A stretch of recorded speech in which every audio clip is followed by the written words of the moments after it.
Electronic games being heralded by folks in the trade as this year's holiday bestseller. Children have skipped school or stolen money to play the games. I'll be looking at the electronic game craze. And at the end of the tape, I'll be back to tell you how to safeguard your computer.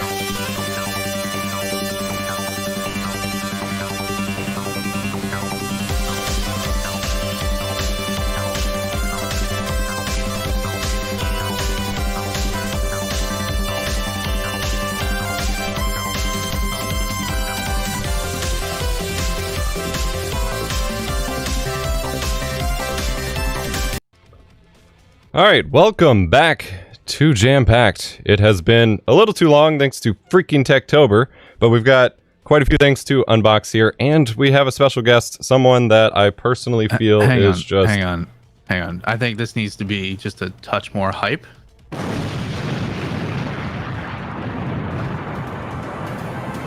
Our next guest is a professional esports commentator. He's worked on Halo, Call of Duty, Overwatch. He's been featured as part of the AEW All Elite Wrestling commentary team. He's appeared on Last Call with Carson Daly. He's been featured on ESPN, IGN, EA Games, and is a former G4 host.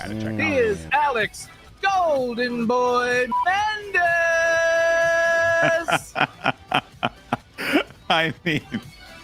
I need this all the time. I need your editing. I need all of this all the time. This is holy crap. That was cool. Thank you. I've never had that before. Thank you so much. I'm shocked that you didn't even get the wrestling intro for the times you've appeared on AEW, so I had to do something. Thank you. That's really cool. That's really cool. Of course. Welcome. Yeah. No. Happy to be with you guys. Obviously, I think the world of Eddie's work and I've been watching it for such a long time. So it's a pleasure to be here. And when he asked me to do it, I was like, it doesn't matter. It's 9 a.m. in the morning. and I stayed up playing Call of Duty and other games that will not be named. Lol. All night. I wanted to be here. So yeah. At least I'm not flying you to another country, Yeah. At least there isn't that. Well, I appreciate you being on. For those of you who don't know, Alex Goldenboy here is one of my favorite esports casters. Just watched HCS last weekend, and freaking, I really thought we were going to get another one of those wild Cloud9 moments where they just show up after everyone stands up and just do wild stuff. But yeah, welcome to JamPack'd. Thanks for having me. No, it's great, honestly. And and regarding Halo, it was one of the greatest tournaments I'd ever been a part of. So I'm glad you enjoyed it, man, because it was fun. It was fun to do. Hey, slight housekeeping. We got some double audio coming from either me or Alex. So just it's not on our end. I think it's when the shots are coming together. Oh, okay. I bet it's... Alex, say something real quick. Check. Nope. Check 1 2. Check 1 2. Wouldn't be a stream without something going wrong. Okay. We will figure it out. I'm going to keep my headphones low. It might just be coming through my mic. I'm switching microphones every time, so yay. But yeah, so today we have TikTok going live for the first time in horizontal mode, which you can apparently do. So that's new. I just got invited to the TikTok live studio thing. It's a mess, but at least it's not a stolen copy of OBS as a lot of the things typically do. So supposedly Alex is fixed. Supposedly it's me now. So let me just. Oh, I know what it is. I got you. You're done. I fixed it. I'm done. I'm done. You're done. You're out. You're out. We're already firing Will. Goldenboy's the new host. Welcome to JamPack'd Season 2, ladies and gentlemen. If someone was going to take it from me, I'm glad it's him. Doing it Royal Rumble style. All right, Alex, that means you're committed every 2 weeks for the next 6 months. I can pay you in some really good homemade pizza and some steaks every once in a while. But that's about it. But I can promise you that that's all I can give you. So long as that's the promise, because if you were like, it were open to negotiation, then I'd be like, well, I don't know if we can make these terms work. I demand 2 steaks. You know, 2 steaks for my trouble.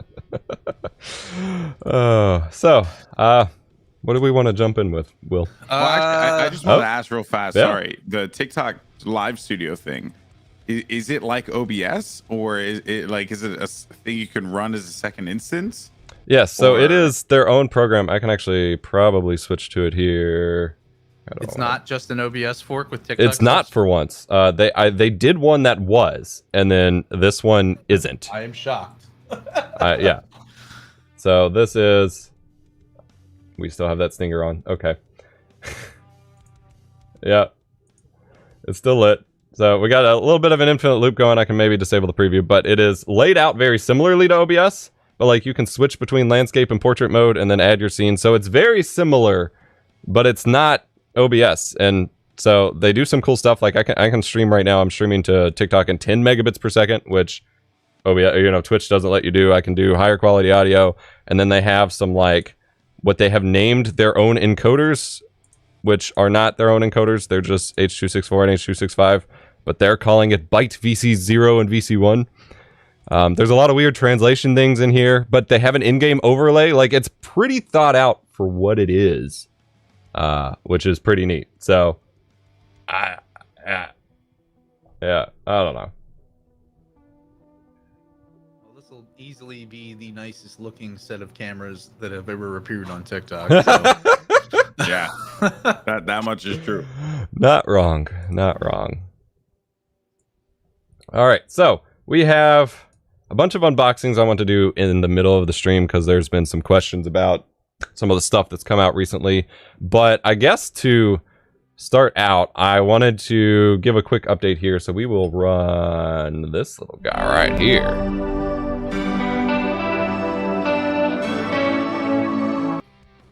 So, as some of you may or may not know, I've been working on my documentary series for Nebula called Print Screen, which is a history of kind of independent content creation, broadcast, those kinds of things from the eyes of like, how did each piece of technology contribute to us doing literally what we're doing right now. The first episode is scheduled to be released November 14th. I'm really hoping we hit that deadline, but we are close. I've shot all the like principal shooting. I've got all the stuff. I've interviewed like 4 or 5 people for it. And so we're just hacking away at the editing over the next couple weeks. Hopefully it's enough time. But I am pretty stoked for it.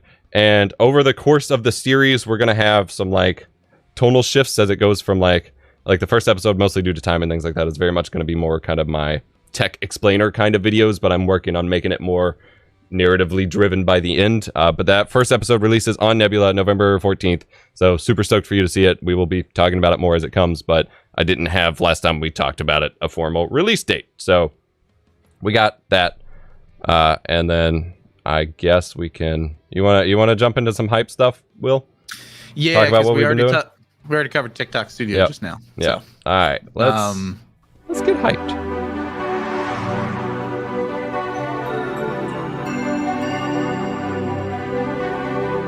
Update. Yes, so Steam has announced that the Steam Deck UI, since it was so widely received, and I really hope my scene works here. If we do this, does it work? Does it work? It doesn't work. Yep. Oh, it worked. Okay, you're just upside down. Anyway, they announced that the Steam Deck UI is now the Steam Big Picture UI, which is actually pretty rad because, frankly, like I liked what they were doing with Steam Big Picture. I can't even rotate you. I liked what they were doing with Steam Big Picture, but it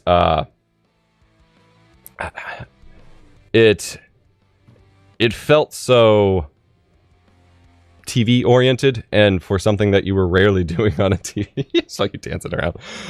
It didn't feel right to me, and so they are implementing it so that Steam Deck is kind of the unified UI, which I am really digging. The more I have used my Steam Deck, the more I've kind of fallen in love with it.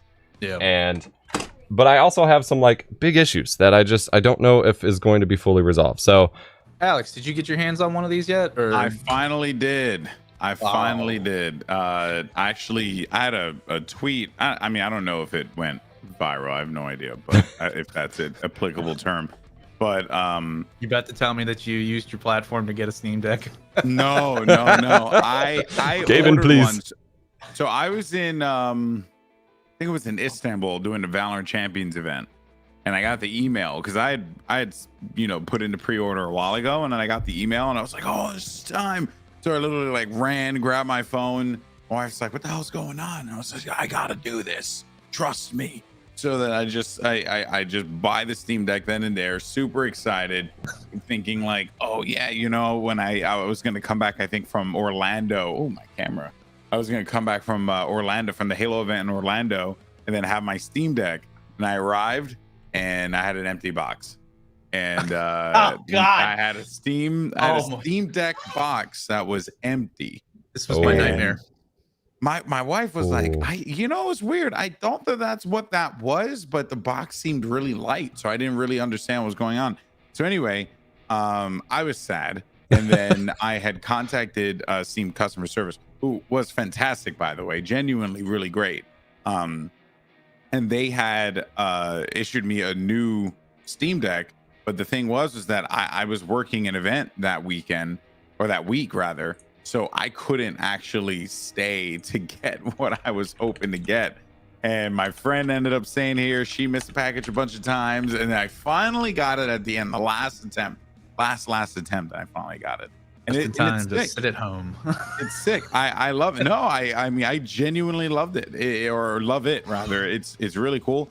Super big to travel around with though, which is ironic considering it is a travel based, like the case, the item itself isn't like that big. It's big, but it's not bigger than like. What model did you get? I think I got the 512. Yeah. But it was just the case. The case is really big. Yeah. I ran into the same thing when I flew to Retro World Expo. Like, I could fit the Steam Deck itself in some of my portable bags, but I couldn't fit the case, or like it would be the only thing that fit in like a small bag. And so it was okay, but then it was also like, I need, you might as well just carry the case on your shoulder instead of trying to put it in another bag. Whereas the Switch is just small enough to like make that difference. So that kind of was frustrating. That scenario of just like the box showing up and there's nothing in it. That was my nightmare. Like when I saw the shipping box, I'm like, there is no way that thing is getting to my front door without somebody stealing it. Yeah. and that was my fear as well. And then I asked Valve if they could send it in a unmarked box, and they were like, yeah, of course, like that's not a problem. I was like, why wasn't that a standard from the beginning? Just do that. Just do that. The box is cool. It's got a bunch of Portal stuff on it, but like, you can clearly tell it's Valve. I think I'd rather have the Steam Deck.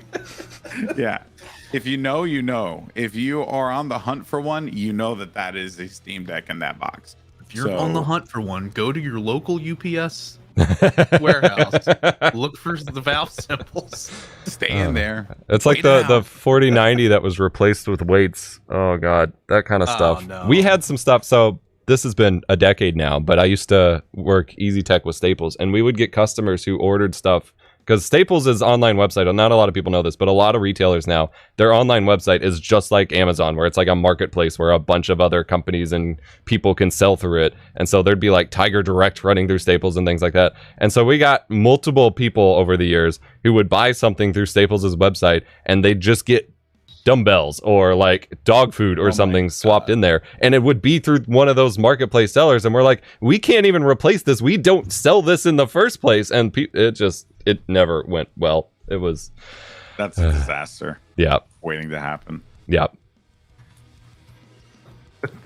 Maddie over in the Twitch chat making fun of me for drinking Liquid Death on stream. Listen, this stream is not sponsored by Liquid Death, but if you want to send me some, I'll drink it. But if Sunkist ever gets a social media manager, hit me up. It's been 10 years now, 11 years now. I'll go for 11 years more. Wow. All right, so moving on, we got the Marvel vs. Capcom 2 cabinet. It came out. Yes. I'm gonna throw this. I mean, I got it behind me. Oh snap! Did you try to get one? Did you know it was coming out? This is the latest one from Arcade 1UP. Just no. Oh, you didn't even know it was coming that was out? a thing. Oh, shit. I didn't even know like you can get. Well, I knew you can get arcade cabinets, but I didn't know. That looks like a like an true to size one, right? It's just, I would say it's like 80% there. It's pretty good. Here, I'll get up and stand in front of it. I'm okay, it's one of those. I saw those at like PAX. Yeah, it's like it's a repro. I'm 6'3" for context. So. 6'8", 200 pounds of just lean muscle. But yeah. So they're pretty cool. Their reproduction. Actually, the funny thing that I didn't realize until I watched a review on it, this thing is actually in the old MK arcade 1-up cabinet, which fits with how this game was originally released, because it was a kit game. So arcade operators just shoved them in any arcade cabinet they had. Oh wow! So it's the same case. That's funny. Yeah, I thought that was kind of neat. I don't know if they did that on purpose or if they just didn't want to develop a new cabinet could for have it. been a little bit of column A and a little bit of columm B. Like they were like, well, we could put this in anything. Also, save us a lot on production costs if we didn't do it that way. Yes, because even for making it taller. So the Mortal Kombat one we picked up because they were on clearance for like 200 or something. We picked that up and that got here before the Marvel vs. Capcom one did, and it did not come with a stand, and it's really short. Like my 2-year-old is playing at it and is super stoked, and that's awesome. But like you need a riser for it. But even with the riser, it would be pretty short. Whereas they added an extra like 4 to 6 inch foot on the new one, and instead of just making the panels bigger, they literally just made a foot that the graphic is on that you screw into the bottom. Yeah, this it's probably the only complaint I have with this thing is the build process. Oh my god, is bad. It took it's 2 hours. It's like 200 screws, a bunch of panels. Like they really could learn some stuff from IKEA. Just buy like literally anything from IKEA, and then just base your assembly around that, because it took so long. But after you got it together, this thing rules. I mean, I don't know how much you've played on it, Vox, but like I've sunk probably at least 20-30 hours into just Marvel vs. Capcom 1, which also I think is the only game that's working online right now. Of course. Yeah, and the whole reason I got it was because this was Alex, are you familiar with like the free MVC2 movement that Maximilian Dude was trying to get going? Yeah. This is the product of that. So this like the guys, there was people at Arcade 1-Up that used to work the licensing division at Capcom. They had the connections to make this happen. This is seeming like it might be the last time we see Marvel vs. Capcom 2 released in any real official capacity for at least a little while. So that all being a thing, I said, I'm going to buy this. And then I found out later that Justin Wong was helping tune the online component of the MVC2 for this thing. So I'm like, all right, well, this is probably like the version to play. So yeah, that's amazing. Looks sick. Like honestly, it's a great. It's also just our arcade cabinets in general are just amazing pieces for like your office app. I know it sounds like a real oh yeah, just get yourself an arcade cabinet and you'll have a great streaming setup. But like it looks nice in the backdrop. Oh yeah, it looks really cool. I really wanted the Blitz cabinet as well, but like I just gave you a sweep of this whole office. I don't have that much room. So, yeah. But and it's one of those things, like the purpose-built aspect of it. Like, obviously, I have retro consoles and stuff, but in terms of like, if I just want to get up and play a game real quick, I can flip that on and play. There's no, all right, you got to update your console, you got to update your game, your controller needs an update, your TV needs an update, and then maybe by the time you're done updating everything, you have 3 minutes to play. Like, I can just flip that on, fight some dudes for a minute. Like, there's, I don't know. The one thing I do want to say that I was super, super impressed with, though, and I'm sure there's going to be some purists out there that are like, oh, you are stupid. I don't care. I think it looks great. This thing has like some really impressive looking like fake scan lines that you can enable on across all the games. I hate really fake scan lines, and I have left them on that the whole time. Like it works. I don't know what emulator they use. I don't know like what front end they're using, if it's all custom or whatever, but I kind of hope that like someone that's working on RetroArch or something just tries to pull it out and put it in there, or somebody who makes one of those upscalers like the RetroTink takes a look at it. Although I think theirs is probably a little better. Yeah, they got some good ones in there too. I wanted to get Alex's thoughts on Modern Warfare 2 because last night, until way too late last night, he was streaming it. That is not the right scene. God, I am a professional. There we go. We got some Modern Warfare 2 action. Modern Warfare 2. That spawn, I remember that spawn, and I actually could not believe that spawn was a thing. I literally popped up, and then the guy was looking right at me. But, you know, that's COD. Yeah, I mean, you know, for those who don't know, I started my career in Call of Duty as a commentator, and so Call of Duty is always near and dear to my heart in that regard. But you know, I have since stopped playing it. I would say post Black Ops 3, I believe, like somewhere around there. Yep. And it's mostly because, I, you know, been there, done that, or I didn't feel like dealing with, you know, like the advanced movement or whatever the case may be. I judge Call of Duty games on a very different curve than a lot of people normally would. And even when I was a G4 people, well, yeah. So because my thing is, the way I look at Call of Duty games is, for me, it's about the whether or not the weaponry is entertaining to use, right? So that was like a big problem I had in Modern Warfare 3. Yes. I didn't really feel like any of the guns resonated with me particularly well. So for that reason, I was like, you know, I'm not really too into this, and I didn't really play it, you know, as a result of that. Same thing with Modern Warfare 2, like the original one in 2009.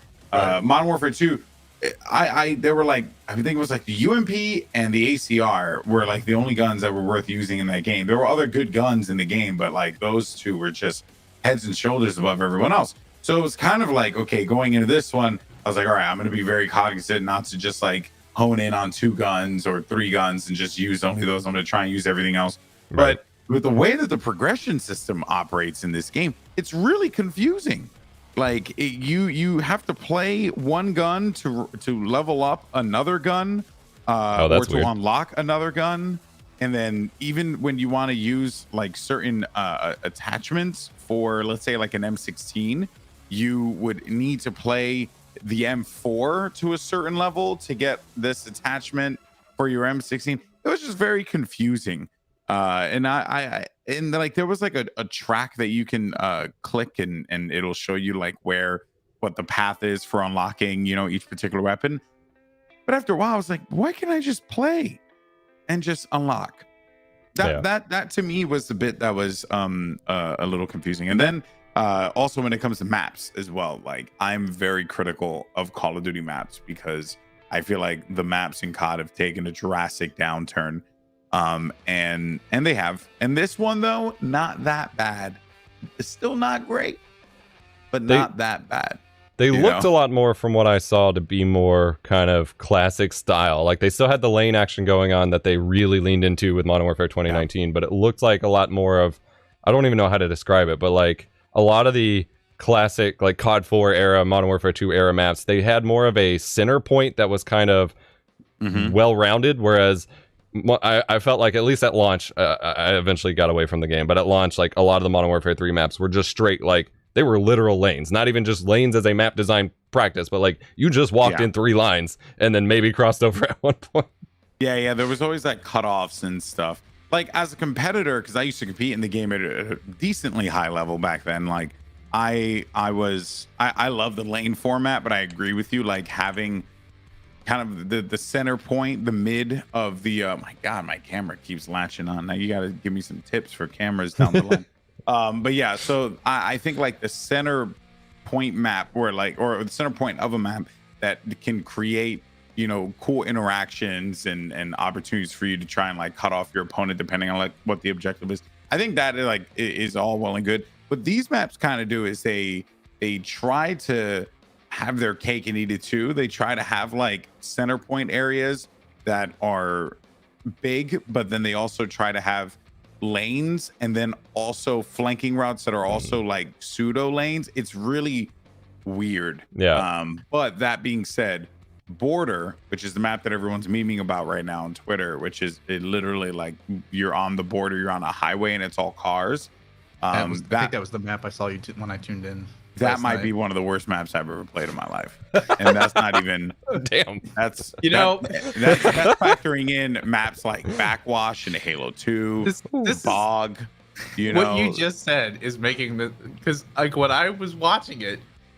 All right, I bought the game and I tried to play it when it was just the campaign, like it was the campaign preview, and it crashed 3 times. And I'm thinking to myself, I don't have it in me to be like to have the patience to deal with this, because when 2019 was out, the same thing was happening. Just like every 20 minutes, it would just crash. And I'm on a completely new computer now, so there's no reason for this same thing to be happening. So I refunded it. But then I tuned into your stream and I saw you playing that quote worst map you've ever played, and I'm thinking to myself, damn, this does look fun.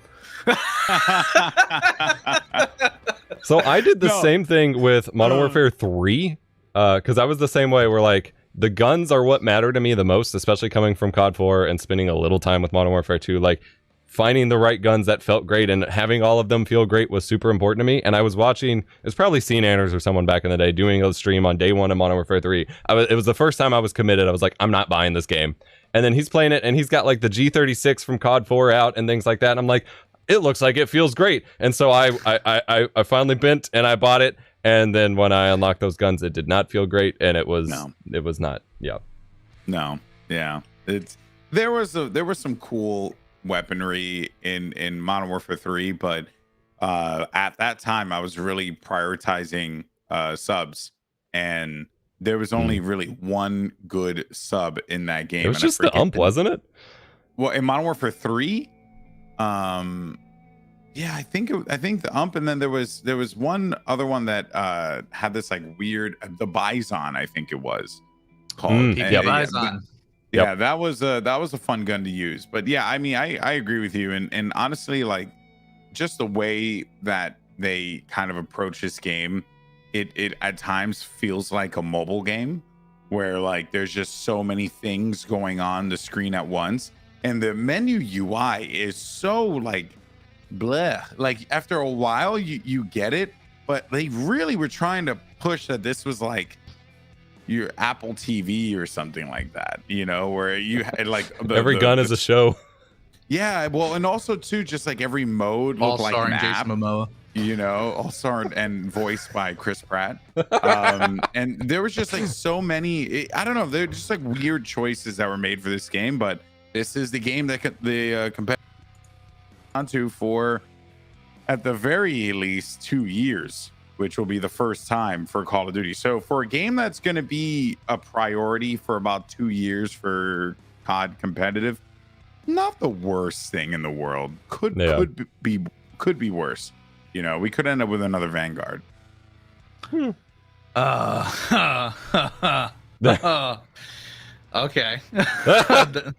What did you like? You like Vanguard? No, it's just that's damning to make that comparison. I feel because that like I can't think of another game that in the series that outside of maybe Modern Warfare 3, I can't think of another game in the series that's been as like negatively received. And I'm not actually 100% sure. Also negatively received. Which one? I feel like it was World War II and Infinite Warfare. But when you go back and watch Infinite Warfare, at least competitively, it actually wasn't even half bad. Okay. I want to challenge this for a second, just as a meme, but also because I have thoughts. Sure. Infinite Warfare, I don't feel was negatively received. It just wasn't received. Like everyone just bought the game to play COD 4. And then like I remember it was like exactly 9 to 18 months later, suddenly everyone was like, holy crap, guys, this was actually a good game and none of us played it. And like I remember seeing gameplay and people going back to it. I was like, that actually looked pretty fun. Yeah, it wasn't bad. It was actually like there were worse elements of COD that had, you know, kind of transitioned over. I think that there was some weird bits like the specialist, the one that can turn into like the robot dog. That was kind of a weird one, you know, but it wasn't it was not bad. And competitively speaking, it actually was pretty interesting to watch. Lots of color. It was funny, like watching, I forget what event it was, but I was watching World War II be played, and then they were showing clips of like these players in Infinite Warfare. I was like, man, Infinite Warfare actually didn't look bad. like in comparison to World War II, and it's gray and brown and bland because apparently that's all freaking World War II games. we didn't have color prior to the 1950s, dude. Yeah. Okay, so I missed a game, Ghosts. That seems to be the chat's calling me on that one. Yeah. Oh yeah, Ghost was Ghost had an interesting thing. To this day, still hasn't been fixed. There's an S&D bug in that game, and we would have to restart whole matches and tournaments because you would like go to plant the bomb and it will just be stuck, and then you'd have to raise up and be like bomb glitch, like really fast. Oh my god. Yeah. Call of Duty Ghosts is one of the games ever made. It's one of the games ever made. ever made. So did Vanguard have a big competitive scene? Yeah. I mean, it was tied to CDL. Yeah. So that was the CDL season, you know. But it just wasn't my personal cup of tea. Right. You know, I'm over World War II games. Like, leave it in the past where it belongs. Like so many other things. I'm not over World War II games because I'm still playing Hell Let Loose pretty much every night. But that's different. I don't think it works. Yeah, I was about to say I don't think it works in the Call of Duty sense anymore. Yeah, Like, For COD, like we're done. You know, arguably, like, it stopped working. And let's just fill for time because there's an ad running on Twitch. There's arguably it was kind of done when World at War showed up and it was like, hey, we got red dots. Like that's not a thing. Yeah, that's not a thing. Exactly. Like, oh no, they developed them and they just didn't put them out. Like they just weren't used in the field. I'm like, no, I don't like that. Get this off of my Car 98. Like, or oh man, there was so many weird guns in that game that just like they were researched but never deployed. And Battlefield 1 and to an extent Battlefield 5 did the same thing. They're like, well, these things were not deployed but they were real. Wink. Yeah. Like, sure. I remember seeing a red dot on what was it, oh my god, an MP44 for the first time and just almost throwing up in my mouth because I'm a COD 2 purist. Like, I love Call of Duty 2. It's like that is one of my favorite video games of all time. Call of Duty 2 is so good. Call of Duty 1, so United Offensive, and 2 were so good. So good. Even COD 3 for its poor attempt at being a Battlefield clone, which I think is hilarious now that Battlefield tries to be like Call of Duty. Oh my God, it was so good. But you know what those games all had in common? They did not have red dots. And you know what? You're not wrong. The people that were real big fans of that, and they made some of the best competitive mods for Call of Duty of that era. They all got together and they said, "We're gonna do it right," and they made Battalion 1944. And boy, did they not do it right! That game lasted a whole 9 months. Sure, if that. But yeah, Battalion wasn't. I don't think it was a bad game at all. I think that if anything, a World War II game with the Unreal Engine proved to be quite entertaining. But again, I think it just boiled down to I wish it had just made another game that wasn't World War II. I would have been fine with something else. I thoroughly enjoyed my time with Battalion 1944, but I didn't feel like it scratched the itch that COD 4 Pro Mod did, or COD 2 from what I had played did, which is what they were going for. Instead, it felt even more arcadey almost, like in terms of the casual multiplayer. I'm sure S&D, which I have no patience for, felt a little different, but like for the normal play, like I used to hop in COD 2 and COD 4 Pro Mod TDMs all the time, and like that's not what it felt like. It just felt like I was playing like World of War Expanded or something, and they did a lot of cool stuff with it, and I saw a lot of potential with it, but like it very quickly, like every match I joined, someone was glitched in the map, and then the server started dying, and then blah blah blah, and then they went and made Pro Mod, and that didn't even release either. So I don't know. I think Battalion's playable again, but for the longest time, like the servers wouldn't connect, and then like it wouldn't even launch for me on most of my PCs for a long time. Like Battalion's free now, so that helps. But all right, so before we move on from Modern Warfare 2, Alex, give me your one line that's going to appear on every single website of, like, is this game great? Is it bad? Do you recommend it? Yes, no. Loaded question. Go. What do you think? For Call of Duty, Modern Warfare 2, the new one, 2022. Do I recommend it? Oh my god. One line, just out of 5. Let's here we go. If you played COD before, you've played this game too. If you like COD, you'll probably like this too. If you don't like COD, stay far away from it. 3 out of 5. I thought you were going to spit some bars there for a second. Oh, yeah, I mean, it was getting to that point. Moving on. We got Marvel Snap. That's out now. Cool. I think that was in beta for a little while, but like literally this week, everyone's playing it. I'm seeing it all over Twitter. Everybody that I know that was playing Hearthstone is like, "Are you playing Marvel Snap?" I'm like, "No, what is that?" And then, sure enough, as soon as we all grouped up to start the show, Alex is like, "I've been playing some Marvel Snap." I wasn't even sure this topic was gonna make it, and then that happened. So now we are definitely talking about it because I was playing it last night to find out what this was all about. Yeah. For those that don't know, this is from the creator of Hearthstone, the lead designer Ben Brode. He left Blizzard to go make this game, and it seems like there's a little bit of crossover. I'm not sure that it's really like 1-to-1, but I'm curious to get your take on it, Alex. Yeah. So Marvel Snap, unlike Call of Duty, is one of the most unique gameplay experiences that I've had the opportunity to play in quite a while.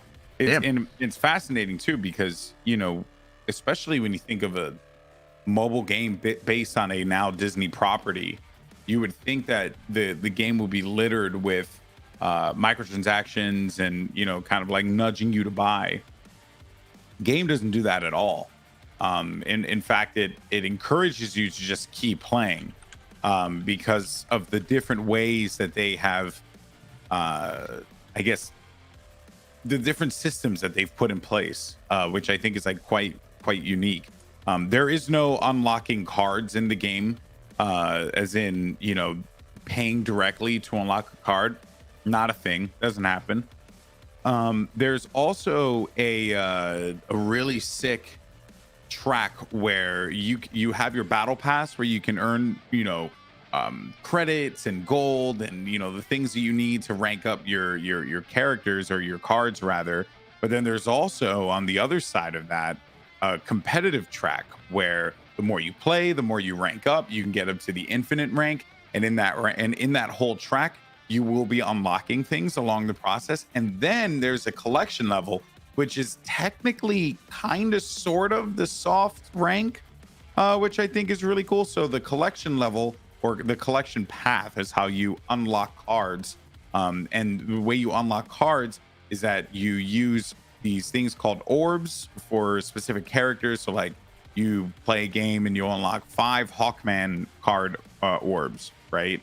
And then you pay 25 credits and like 5 orbs to level up your basic gray Hawkman, right? Or not Hawkman, Hawkeye, excuse me. I know I just saw Black Adam, so I've DC on the mind. So you'll do that. Yeah, it really is. You'll do that to level up your Hawkeye, and then when you level him up, you receive these like green credits or whatever. Everything's weird and confusing, I know. And then that's how you unlock new cards. And I really enjoy this process because like right now I'm at a point where I have a bunch of cards to level up that would greatly increase my collection level, but I'm keeping myself in a particular pool of cards so that this way I can level up on my competitive track faster. It's just a great game. It's so good. When you play it, you get it. The games, it lives up to the name. It's games over in a snap. It's so fun. It's this game is going places 100%. Yeah, I gotta say, I wasn't I didn't see I saw the Hearthstone influence just from like the power level, like the attack level and power level thing, or the play value and the attack power. That's where I saw the influence. But like with the games being over in 6 turns, I was surprised because I've played games of Hearthstone where I've been sitting there for an hour. Yeah. And what's crazy is I explained to you all these other parts about the game, and I didn't even dive into the actual gameplay mechanics, which is so like that's the reason why it's so sick. Like just the interactions you have with these cards, and I'm curious to see what else they come with down the line. Because there's some real ingenuity there. I really enjoyed that they really aren't, like you said, they're not pushing the microtransaction stuff too much. Like if you want to go in there and drop $100, they're not going to stop you. But like there doesn't seem to be all that much reason to do it. You can just play the game, get all that stuff. Whereas with Hearthstone, like you could go in there, drop $1,000 on packs, you get everything, fill it all out. To do that same thing at the same amount of time, or rather to do that same thing, it would take you probably like 40-50 hours to build a competent deck with whatever the most recent season was. So it was like you could do it.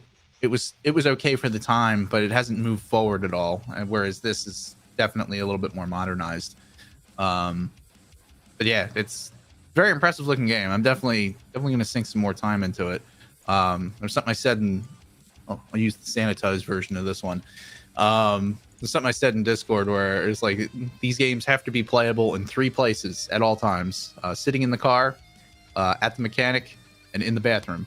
Yep. And I think that this fills all those needs.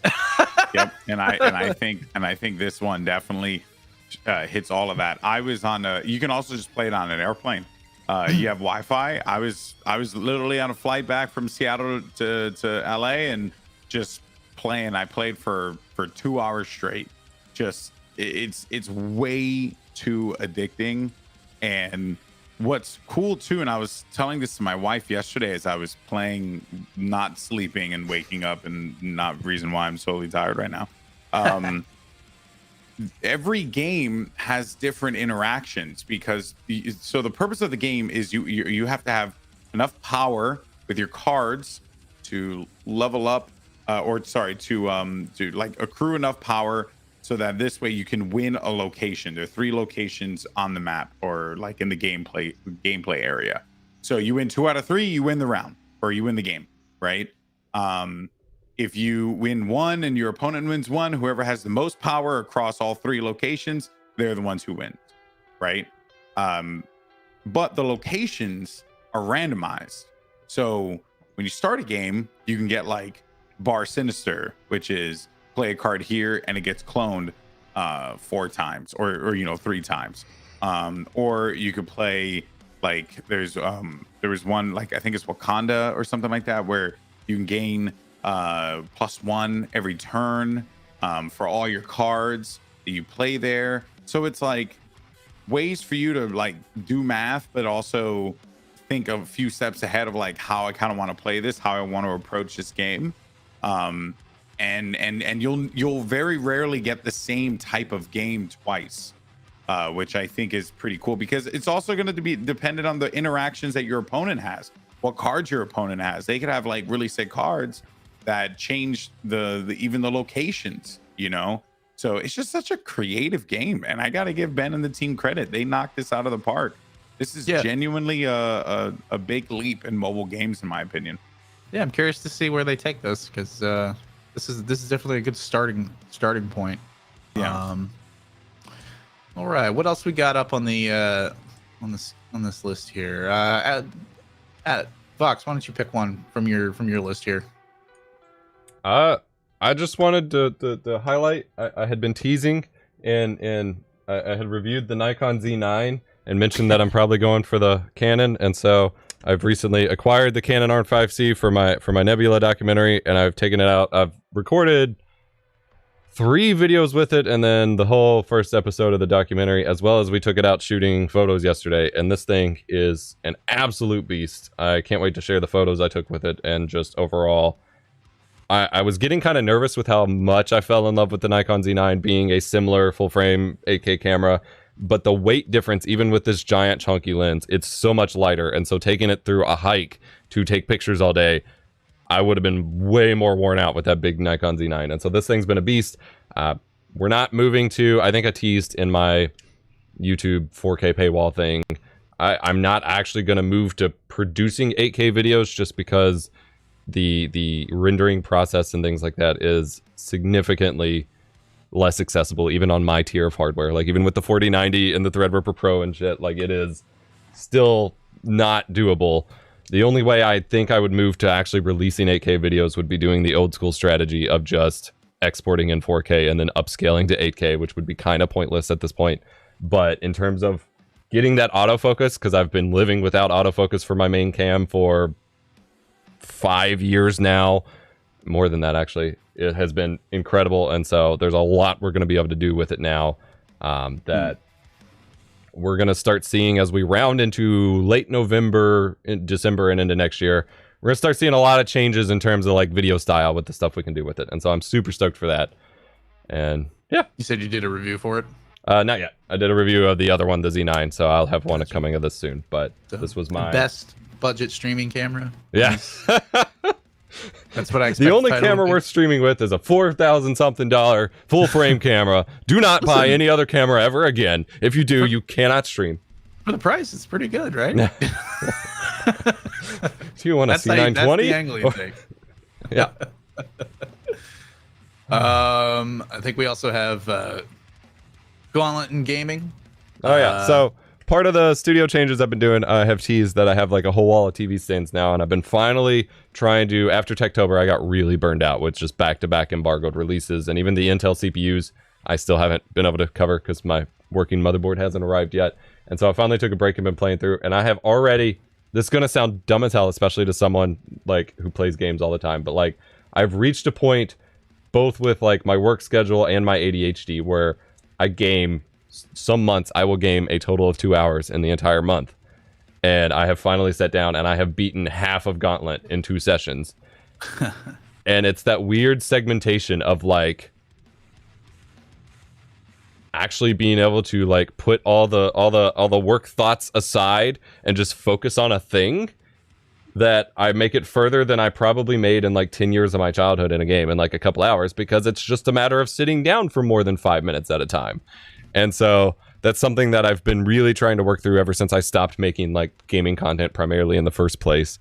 And so that's part of my big studio changes, is having dedicated setups for everything. So like right now we're at my main, you know, Epos Vox workstation, and I got my test bench over here. But back there we got the stuff for the glitch art and for the art channel. And then now I have a dedicated like gaming setup that's detached from work. So like when I want to sit down and game, I just flip it on in game, be it the arcade cab or the retro consoles or whatever, instead of being like, okay, what's the best way to route this through so I can make sure I stream or record every single thing that I play, because it's all got to be broadcast or like recorded for work or something. Like to just separate it has been game changing. And so I don't know, I've been documenting my struggles with this publicly as someone who used to do nothing but play Halo 3 for 10 years of his life, to go to then being unable to play games for more than 5 minutes at a time. It's been really interesting, but I've been super hyped on Gauntlet. I specifically bought arcade sticks and stands so we could play Gauntlet Legends on the Mister, because I thought that was going to be something that could do, and there's not actually a Mister core for it. So we're doing Dark Legacy on the PS2 instead, but it's basically the same, just better. Something that came in late after we had switched to the Gauntlet topic. Baseball Super over on the Twitch chat was asking, where do you view 8K videos? Does he mean making videos for YouTube? No, you can watch them on YouTube. Yeah. 8K is supported there. As Emerald Audio Visual pointed out, you don't need it. You really don't. No. And there's a pretty good chance you can't even watch it for real. I mean, you can enable it, but it's not. Yeah. I doubt you have the screen to actually view that. But off the top of my head, one of the biggest creators on the platform that hosts in 8K is MKBHD. So if you really want to go see it, yeah. And he doesn't even do it that often. Like he films in 8K, but he doesn't even post directly in it that often. And that's one of those, like, I've wanted, you know, to keep up with all the tech, you know, moving to 4K early, moving to whatever, but like 8K started getting pushed really hard. Like even Linus had videos about 8K monitors like 6 years ago. And it's just like, as far as I'm concerned, it is dead for a few more years at the least, because it doesn't make sense. Like any 8K TV you could buy right now or in the past few years is going to be far worse of an experience than just the good LG OLEDs you can buy or whatever. Like, yeah, it just doesn't, like, you're not getting any advantage, and you're getting a worse TV than the really, really good OLEDs out there right now. And so, speaking of which, I don't know if you did that on purpose. Just a quick last topic for this segment. A couple episodes ago, I talked about the FO48U. I picked it up when it was on sale from Newegg. At the time, it was $7.99, but I've been living with it for a couple of months now, and I'm gonna go ahead and say this is a recommend. Pretty much at any price point. Like if you're looking for something that will change how you play games on PC, this has pretty much changed it for me. Like it's kind of revitalized my love of video games, because for a while I was just like sitting down and sit in front of this desk and just look at my catalog of games, and I'd play nothing. It would just be like, all right, well, I'm gonna look at Twitter and watch YouTube. But like every time I come in here and sit down at night, I'm playing something on it, and it's just having the corner to corner immersion, just filling my periphery. I'm just addicted to it. Like maybe that'll fade away. I don't know if it will. I hope it doesn't. But like I love this thing. And you know, if you find that you can't find the FO48U for a reasonable price, look for any of the LG stuff. LG C1, CX, C2. It's all the same panel. This just has the WebOS stuff stripped out. This is like that big 47-inch monitor, right? Oh yeah. Okay. Yeah, here. Yeah. There you go. Oh man. Oh, dude. I don't know if that does it justice, but yeah. And I still have the side screen. Holy crap. I mean, that is like, I can't even think about gaming on something like that. I have such a hard time. But you know, in the video, the intro that you guys did for me, they had a picture of me holding the Omen 65-inch Imperium monitor. And let me tell you, that was not good. Oh. It was not very good. That, you know, like me and my wife were enthusiastic about it because it was a free 65-inch, TV, but it's not a TV. It's very much a gaming monitor, and there are a lot of faults that come with a 65-inch monitor. But you want to know what's the best part about it? You know, like when you buy something and you're like don't quite know like how to fix an issue that like pops up or something like that. So you know, what do we all usually turn to, right? We turn to the internet. We turn to Google. We go to YouTube. We try to find maybe someone has encountered the same problem we have, so that this way we can find a solution. Right. Turns out no one owns this monitor. So any technical issues were being fixed by me. Like, I don't even think Omen knew that they sold this thing, because I contacted HP customer service and they were like, what is that? And I was like, it's the Omen the Omen 65 I'm or looking at it right now. 65 or whatever. And then they're like, yeah, we don't have that product listed in our support tab. Oh my And I was God. like, this is I see your logo. It's right here. Good That's God. amazing. So yeah, ever since then I was always like skeptical, but I saw that monitor and I thought like that. I think you guys are on my screen, by the way. Yeah. 1 sec. I'm getting us put back together. You're good. You can keep talking. We're good. Building on the fly.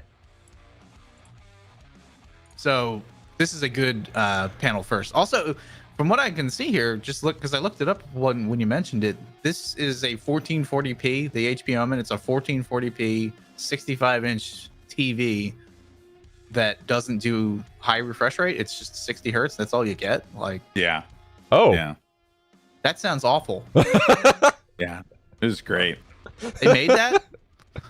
Yeah, they did. Clearly, they don't think they did. And they charged A close to lot. like $4,000 for it or something like that. My. Some obscene amount of money. I don't Yeah. know, man. I wish I could like genuinely say why they thought this was a good idea. But you know, sometimes, man, it's just I mean, not. I played Siege, Rainbow Six Siege for 3 years on a terrible Vizio. Like, I played it PC on a terrible Vizio, because that's just all. That was all I had. It was all I could make room for. Yeah. So like if they had gaming TVs at the time with like G-Sync compatibility and high refresh rate, that would have been great. But like this sounds awful. This sounds worse than that experience. But and that wasn't something you were expecting, was it? Like that just showed up. Oh, that package? Yeah, it did. It just showed up in my home. Yeah, that's like the my worst. manager had joked around that they might send it, and we didn't actually think that they were serious. Right. Because at the time I was doing a sponsored campaign with them, and like I like the products because like I'm very finicky about the companies I work with, and I have to like enjoy the stuff that they make in order for me to support it. Right. So I liked a majority of the products that I used from them. They have these like really unique air cool headphones that were fun to use. I could use them because they were USB based and not 3.5 millimeters. So like, it wasn't, I couldn't use it for those reasons for my stream. And even for like remote cast, but it was still a sick piece of gear. Some of their keyboards were pretty solid. They had like a really cool full minimal keyboard that was a slim design, nothing like no crazy bells and whistles. They had a pretty decent mouse as well. Headset that I had used for many I would say months. So I liked a lot of their products. So then when they had told me, oh hey, we want to do this thing as well, I was like, oh yeah sure if you send it. And then one day this guy rolls up, the UPS guy who usually delivered to us in Brooklyn.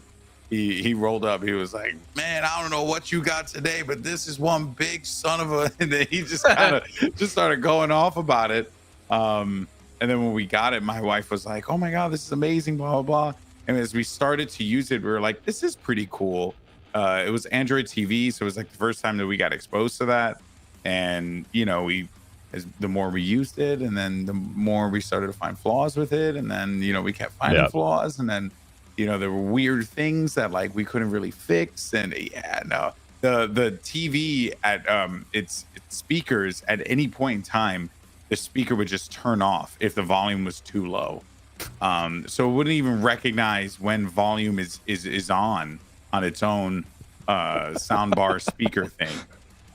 So we would have to like, and then the remote was like this weird, I might still have it because I forgot to give it to the guy, but it was this like weird thing where like the volume was on a touch bar in the middle of the remote. And let me tell you, touch bar volume, you may think that's a great idea. It's not a good idea. Yeah, it is especially that touch bar. We're not talking about like an iPad or an iPhone here, right, where it's like really good reactive touch. No. This thing, it will go from 5 volume to 78 in a blink of an eye. We'll be with a group of friends, and after the speaker died, and then my wife's like, oh yeah, turn up the volume, and then turn up the volume, and it'll just be blaring.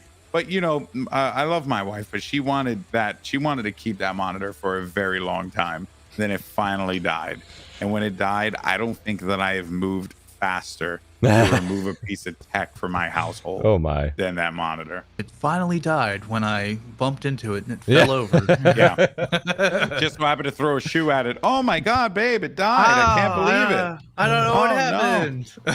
Oh, what a shame. Oh.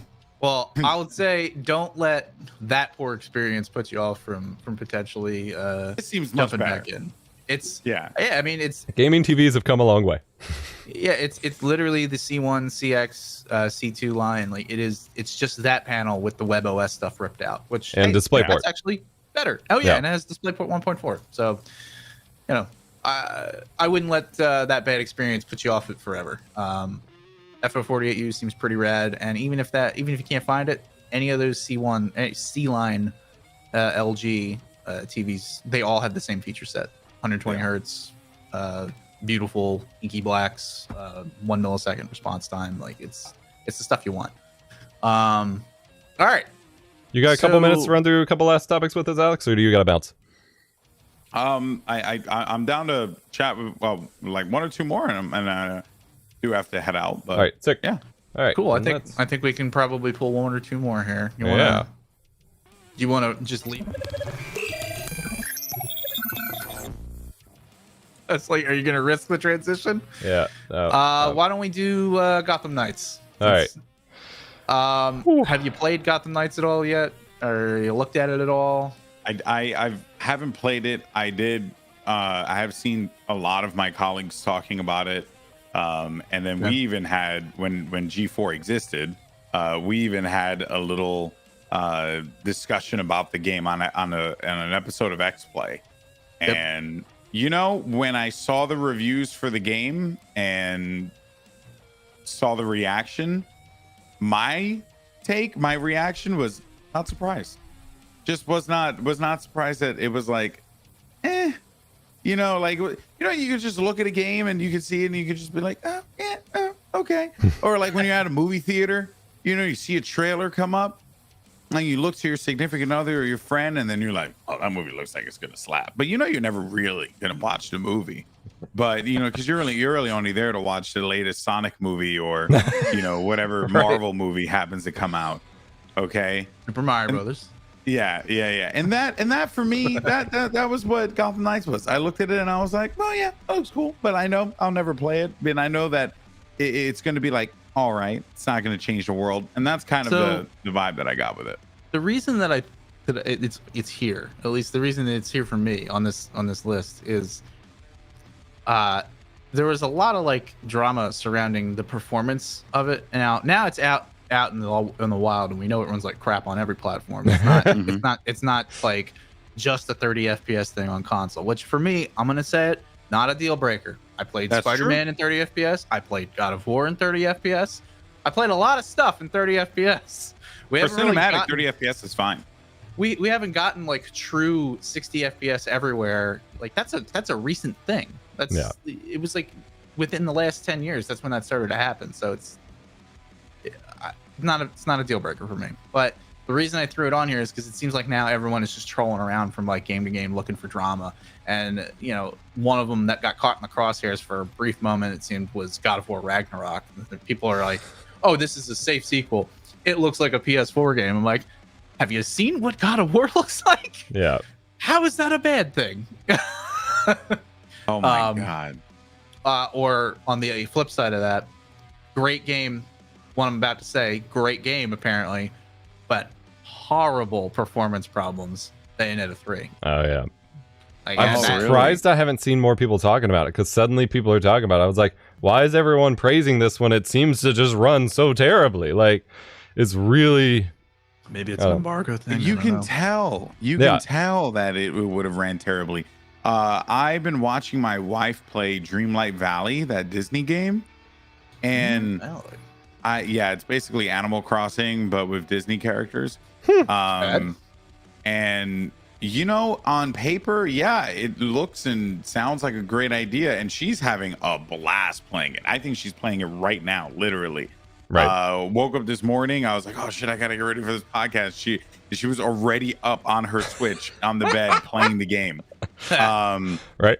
That being said, she has built her gameplay session around the amount of times the game is going to crash. Oh my gosh. So she basically knows now the patterns of when the game is going to crash. Yep. And for me, if that happens, I'm like, screw this game. This game's ass. I'm done with this. I'm out. I got standards. And then she's just like, no, we'll just restart it and just jump back in. So I wonder if it's just like, for some of us, those are deal breakers. Yeah. But for others, you know, life moves on. I mean, if you're enjoying it enough, I mean, there's things I've put up with. I have zero doubt in my mind that God of War Ragnarok is going to come out, be one of the best games this year, and also win awards for its visuals, even though it's a PS4 game. It's a safe sequel, guys. Come on. Yeah. Bayonetta 3. I'm pretty sure it's going to win some Game of the Year awards, despite looking terrible and running terrible, but it's a great game. But Gotham Knights, hard to say if a performance patch would fix that game. I don't think that is going to be, if that is in a game of, and like if I watch the Game Awards and I see Gotham Knights in there for Game of the Year at the end of the year, I'm gonna be like, we had a bad year. Make a bet. Had a bad year. Make a bet with you. Gotham Knights will be featured as part of Jeff Keighley's Doritos Pope Game of the Year. specifically for best cast. Mm. Yeah, Only you're the probably actors right. We'll get because it's an ensemble cast. So Yeah. but like, Yeah. I think that the actors will get some props there. So that's where they will pop up for Game of the Year. As far as the game goes, probably not. But And that's honestly not even where I'm worried about. The funny thing is when it comes to the story for all these games, I'm not worried about them. You know, it's Batman. I know that Gotham Knights is going to have a pretty interesting story. I know Ragnarok's going to have a great story. Bayonetta's going to have a unique and fun story, and it's going to be even though with the drama, I still don't even know what happened with the voice actor. Oh, it just gets worse and quite- worse. Don't worry about it. Yeah. So wait, she did get offered, and then I don't know. It seemed confusing. It took a even dumber, weirder turn late last night. Wait, hold on. Oh, please tell me Kotaku reported on it. I know Schreier has been talking about it. Yeah, But Jason Schreier did. Yeah, man, do we have time for this? Sorry. The brief moment. I'll give you the brief version of it. It's so all the stuff that you know is accurate. She was offered more, but now, and this was the thing that I was hoping was not true, because I was hoping that people were just like drumming up fake drama to, basically character assassinate her, because that's what the internet tends to do, is like, oh well, this person's evil, so I'm going to just attack them for no reason. And unfortunately, this is accurate. She seems to be a TERF, and also very against some women's rights, like abortion. Oh, I actually just saw. Yeah. Oh my god. So and I loved, like, regardless, I loved Jason's tweet. I'm going to paraphrase it because I don't have it pulled up, but he said, regardless of my personal opinions, it's amazing that she takes this opportunity to promote a charity that doesn't help women like her, but rather just yells at you on a billboard. Yeah. It's just, I was really hoping that was not the case, that this, like, all this other stuff was just fake nonsense that people had just made up about her. And then, and today it's like, man, I got confirmation of the worst possible news for that. So that's just what a turn of events, right? For this whole thing. What started off as like, oh yeah, voice actors are in video games severely underpaid and should be valued more, to, well, let's donate to a charity that doesn't, it's not even like related to the video game or to the voice acting stuff. It's just that advocates for pro life. Oh god, I just lied to you, but contribute to these charities that I support. That's good branding. The silver lining there is, one, game turned out all right. Two, they got Jen Taylor to play her, so hey. Oh wait, Jen Taylor is voicing. They got her to she's replacing Helena. I'm sorry, Jen. Not Jen Taylor. Jennifer Hale, right? No, I just had a brain fart there. Jennifer Hale. Jennifer Hale, yeah. Jennifer Hale. Oh yeah. Yeah. So they got Jennifer Hale to voice her. Game's pretty good. What else could you want from that? Like, right. Yeah. I mean, it's a bummer, but try to look at the positive side of it. The whole series can move forward and hopefully leave all that nasty stuff behind. So, yeah. For sure. Wow. You want to pick one of your? Nah. Before we wrap up, I got one final question for Alex here. Put him on the spot. As brief as you can, I guess, since you got to bounce and I got to bounce actually in a few minutes too. What is it like? Like what? Give me your insight into the career of a caster, because it seems so similar, and in some ways there are crossovers between like streaming and things like that. But like the life you live is so foreign to me, despite theoretically us doing similar things, and it's so fascinating. So give me like a 5-minute spiel before you got to bounce. Yeah. So I've never been asked that before. So like the life of a caster is definitely interesting, because we are often, like, it's fascinating I don't necessarily deal with this as much anymore because I think I've been around long enough to the point where like the companies I work with and stuff understand the value that I bring to the table. Right. And they treat me as such. But it's very fascinating to be the guy that is in front of the camera, the person that is, whether it's advertising a particular event or working with talent, like streamers and creators and players and so on and so forth, but still get treated like you are not valuable. That is how a lot of casters get treated in this space.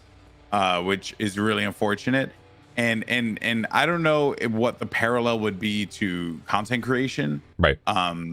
But it's very fascinating because like the life of an esports talent or just a talent in gaming in general is oftentimes like you're equal parts the voice of the product, yet you're supposed to be the most critical of the product. You have to be the most transparent, but at the same time you can't be like in it for yourself. So like let me explain. So basically, like, think about Halo, for example, right? We all know Halo Infinite has had a bit of a rocky start with its launch and stuff, right? Right. Now the thing is, right, whenever I speak about Halo as a fan of Halo, everyone just assumes that because I do events and work for 343, that everything that I'm saying is to be a mouthpiece for Halo. That is not true, because my services are rendered at the event, and then post the event, I'm free to do whatever the hell I want. If I want to say some really awful things about Halo, which why would I? Because I'm an adult and that's stupid. I could, but see, that's the thing, right? The community expects you because they view you as one of them because you don't technically work for 343. So you're supposed to be outspoken about the injustices and so on and so forth, right? So I'm a shill, but I have to be true to myself, right? Or I can't be a corporate, I can't go corporate or whatever. Right. But then, right, when I work these shows with these, not necessarily 343, but with other companies, right, rather than view me as a professional, they view me as a member of the community.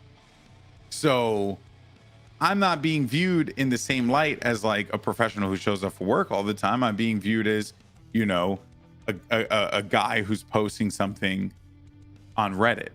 It's very weird. It's a very weird dynamic that exists where, like, on the one end, we're valued for our ability, but on the other end, we're also being judged because we were hired because we have an ability. It's so fascinating. It's such a weird space. And even being like, one of the other problems that we were having for a while now was content creators kind of coming in and working as broadcast talent, right? And what anyone can tell you is that just does not work, because content creators don't follow the typical structures of a produced show, right? They don't have run of shows. They don't have call times. They don't work with PAs and stuff like that on a regular basis. They don't have to have someone in their ear telling them where they're going to go next. Like, those things don't exist. So for the longest time, like, us as hosts who work, as a profession in that regard, we're kind of in danger of losing our work because content creators are swooping on in and taking these gigs and getting paid an obscene amount of money. Because now they have celebrity status. Yeah. And then what they started to realize was that just because you hire someone who brings in a lot of views, case in point, look at G4, just because you bring someone in who gets views on like one area does not mean it's going to translate to views for everyone else. Right. And that has, I think, kind of been a tough pill to swallow for the industry. Right. Because you had a lot of content creators that were charging obscene amounts of money to do the same job that I'm doing, but worse. And now it's starting to get back to, it's like, oh yeah, this is why we hire these professionals, you know. But then on the flip side to that, it's like if I wanted to become a streamer, it's impossible because I just don't have like a normal life. You know, I don't wake up in the morning and be like, okay, cool, I'm going to set up a 5-hour stream today. I wake up in the morning, I'm like, all right, great, I got to prepare X, Y, and Z and then pack and then get ready to go here. And like next week I'm doing 2 things. I go to Vegas for Esports Business Summit. I come back literally the next day. I go somewhere here in California for an event that hasn't been announced yet. And then after that, like 3 days later, I'm hopping on an airplane going to Dublin, even though I'm going there for my birthday. But then I go to Berlin for work after that. So it's just nonstop. Yeah. You know, no time to stream. Yeah. Well, I think I want to steal the ending to another great show here. You ran the gauntlet, you climbed the peak of the mountain, and you came out the other side alive. Now there's nothing but left to do but to roll out the red carpet for you, my friend. This camera, and this camera. Where can people find you? What are you doing next? Yeah. Well, people can find me at Goldenboy FTW across all social media. I'm contemplating starting a new shorts-based YouTube channel to kind of just like pump stuff out there, and as well as on my TikTok. I really think short-form content is the future, so I'm very much into that space right now. I'm also going to be. I have a really my camera. I have a really big announcement for an event that's going to be coming up pretty soon that I cannot wait for people to find out about. It's a return to form for me, and I'm really excited about it. So hopefully we'll be learning more about that next week. But yeah, for pretty much anything and everything, if you want to hear my random thoughts on wrestling, esports, video games, and all that good stuff, you can check me out on YouTube, on Instagram as well as Twitter, Goldenboy FTW. So that's I had to resist talking about wrestling on the show because it would have taken up as much time as Call of Duty. Yeah, no, I have a tendency to ramble. When you hear me talk about wrestling, it gets even worse. So. I'm very offended that you would say short form content is the future and not 8-hour cable TV blocks. You know, short form content in those 8-hour TV blocks. I tell you what, let's set up a next time to do this, and then we can talk about the rise and the not really rise, the splash, kind of like the lump and the fall of G4. I would love nothing more. That would be great. I would love nothing more. Would love it. All right. You heard Thanks so much for watching, everybody. There it is. See ya. See you. Thanks.